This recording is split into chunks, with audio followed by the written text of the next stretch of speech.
Covid lockdown कारण ओडिशार विभिन्न स्थान हजार हजार लोक भयंकर विपत्ति अच्छे रास्तार पड़ी अच्छा निर्माण स्थान पड़ी अच्छा इटा भाटी अच्छा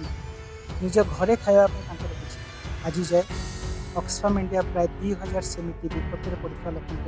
खाद्य जोगाई किंतु आहरी अनेक परिवार अच्छे अनेक हजार हजार लोक पाखे पहुँचवार अच्छे भारत में एनडीटीवी एवं ऑक्सफाम इंडिया आरंभ कर इंडिया फॉर ऑल कार्यक्रम ताको समर्थन कर मु भी कर भी से जोड़ी आसतु आम टिके टिके योगदान लोक खाद्य जोगे लोक विपत्ति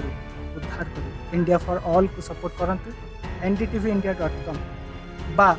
ऑक्सफाम india.org को जातु और निजर यथासंभव साहाय्य लोक विपत्ति उद्धार कर सहभागी हूँ।